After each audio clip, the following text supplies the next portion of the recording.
Bonsoir, Monsieur Mélenchon. Et réellement, Merci. vous êtes dans la montagne? Oui, j'aime beaucoup la montagne. Oui. Merci beaucoup de cette intervention. Je trouvais ça très intéressant. J'ai appris beaucoup de choses.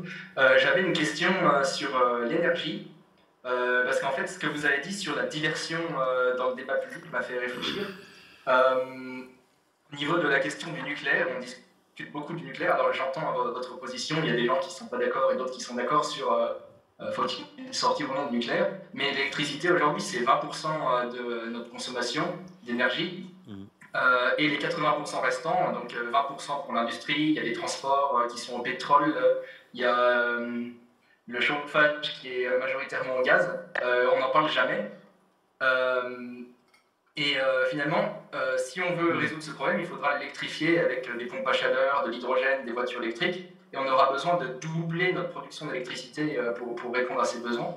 Donc est-ce que c'est vraiment judicieux de vouloir aussi vite se passer du nucléaire? Est-ce qu'on ne risque pas de consacrer des ressources à faire cette sortie du nucléaire, alors qu'on devrait plutôt d'abord consacrer ces ressources à l'électrification de tout ce qui est fossile, des 80% de fossiles? Mais bon, le diagnostic est bon, hein.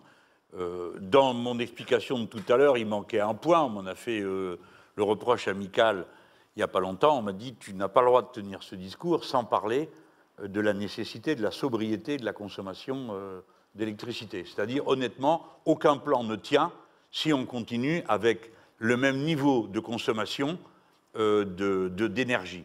Et il y a une corrélation entre la croissance et la consommation d'énergie. Impossible de nier ça. Par conséquent, un plan de substitution d'une forme de production de l'énergie pour passer à autre chose, franchement, ce n'est pas le plus compliqué. Ce qui est le plus compliqué, c'est qu'on ne peut pas laisser aller la consommation d'énergie comme ça et qu'il faudra la réduire. Alors, bon, vous admettrez que comme programme électoral, il y a plus sympa que de dire, bah, écoutez, on va couper la publicité à la RATP et la SNCF surgissant en disant « misère, vous m'enlevez une réserve, une ressource publicitaire ». Bref, la sobriété pose aussi de nombreux problèmes, mais elle est incontournable. Alors vous dites, est-ce que l'argent qu'on va consacrer à sortir du nucléaire ne serait pas mieux utilisé à trouver d'autres modes de production de l'énergie? Je vous fais deux remarques. La première, c'est que si on reste dans le nucléaire, le grand recarénage des centrales nucléaires françaises, c'est 150 milliards d'euros. Moi, je retourne la question, est-ce qu'on n'a pas meilleur intérêt à utiliser 150 milliards d'euros à dégager de nouveaux modes de production d'énergie qu'à les consacrer à rétablir des usines de production dont on peut dire que si on a fixé leur durée de vie à 40 ans, c'est qu'on avait une raison de les fixer à 40 ans.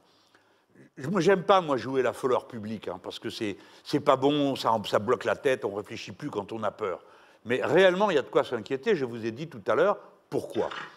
Maintenant, les nouveaux modes de prospection de l'énergie, évidemment qu'il faut y passer, et pour ça, il faut les financer. C'est pourquoi ça nous ramène à la question de la dette de tout à l'heure. Parce que dans l'annulation de la dette européenne, on va dire, la dette par exemple qui est à la Banque Centrale Européenne, on peut dire tout ce qui est annulé sera rétabli en crédit pour créer de nouveaux modes, par exemple de production de l'énergie. Et c'est comme ça que moi je règle le problème comptable et de financement. Après, il y a des défis aussi techniques que je ne veux pas nier, hein. Je ne suis pas en train de vous dire j'appuie sur un bouton et la question est réglée. On a parlé beaucoup des éoliennes, ça tombe bien, personne n'en veut chez soi. Donc il fallait les mettre en mer. Non, mais ça aussi, c'est la réalité. On ne gouverne pas contre tout le monde. Hein, vous ne voulez pas d'éoliennes, j'en colle quand même une. Bon, ça va, quoi. Ça, ce n'est pas les bonnes méthodes. Il y a l'énergie géothermique. Là aussi, on est assez pointu. On sait aussi que ça pose d'autres problèmes. La géothermie, on pensait que c'était neutre sismiquement. Ce n'est pas vrai. Bon, deuxième problème. Et ainsi de suite. On a comme ça une série de directions dans lesquelles on peut avancer. Moi, j'y crois, mais vous avez raison de dire qu'il y a un problème d'investissement. Je suis d'accord avec vous. Mais je vous pose la question, est-ce que vous croyez que le secteur capitaliste va accepter d'investir dans la production de nouvelles énergies? Bien sûr que non. Le rendement n'est pas suffisant pour eux. C'est l'investissement public parce qu'il étale la dépense dans le temps. Ce que ne peut pas faire un capitaliste, ce n'est pas parce qu'il est méchant, cruel et qu'il mène un complot contre l'humanité. C'est tout simplement parce que la logique de la rentabilité financière interdit qu'on investisse à 2% pour 10 ans. Sauf que, pardon, si vous vous intéressez à la finance, moi je m'y intéresse beaucoup. Je trouve ça assez excitant.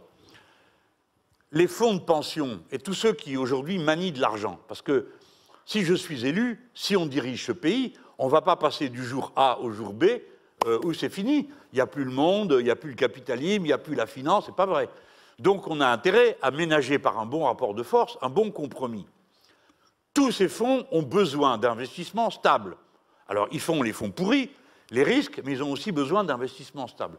Les investissements stables et garantis pour l'investisseur, c'est ceux que garantit l'État. Donc moi je me fais confiance pour trouver le pognon qui va nous permettre de faire ces investissements. Pourquoi? Parce que l'État sera la garantie, ainsi que les caisses que nous spécialiserons dans les différents domaines dans lesquels on veut avancer. Tout à l'heure, vous parliez, je termine là-dessus, du développement de la consommation de l'énergie électrique, et vous preniez l'exemple du transport. D'accord? 1 million de voitures électriques égale une centrale nucléaire. Choisissez. La voiture électrique ou la centrale nucléaire? Et la réponse, ça ne peut pas être « ah ben non, on ne mettra pas de nucléaire, on va mettre du charbon ». On sait tous que c'est absurde. Donc nous sommes mis au pied du mur d'inventer. De la même manière que vous ne ferez jamais renoncer personne à un véhicule autonome. On peut trouver ça lamentable, désolant, désespérant, et tout ce qu'on veut, mais c'est comme ça. La liberté individuelle, c'est l'idée que je vais où je veux, quand je veux, et je ne te demande pas la permission. Ça, c'est bien. Donc on va devoir aussi inventer de nouveaux modes de transport autonomes. Alors il va falloir changer les échelles. Comment on joue entre, par exemple, le ferroviaire et le transport autonome? C'est vrai pour le rail. Vous voyez ce que je veux dire? Par exemple, j'ai discuté avec les cheminots combien de temps il nous fallait pour mettre tous les camions qui arrivent à la frontière belge, pour les mettre tous sur des rails jusqu'à la frontière espagnole. Alors ça dépend, ils s'engueulaient entre eux. Il y en avait entre 3 ans ou 6 ans.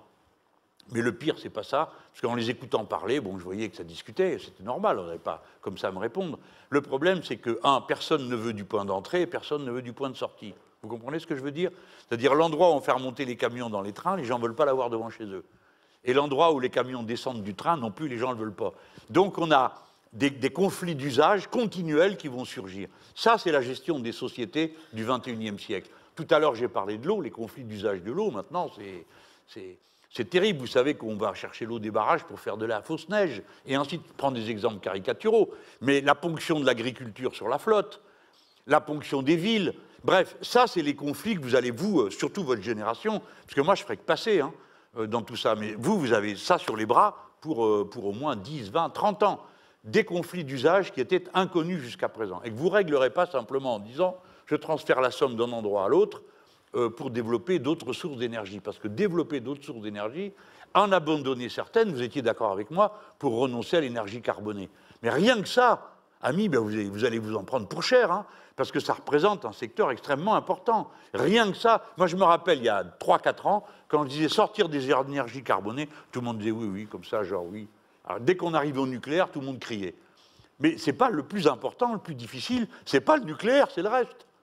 C'est bien ce qui était au départ de votre question. Alors moi, ça me plaît pour ça, parce que vous mettez le défi de notre époque. Le défi de notre époque, c'est d'inventer, de trouver d'autres méthodes de travail. Pardon, c'est pas l'heure où je commence à vous saouler, là? Si. Si, monsieur Mélenchon. Ah ben, bravo, il est sympa, lui. Vous pourriez dire, mais non. C'est passionnant. Merci. Il commence à se faire tard, donc on va... Ah ouais, à 21h, là, les amis. Ouais.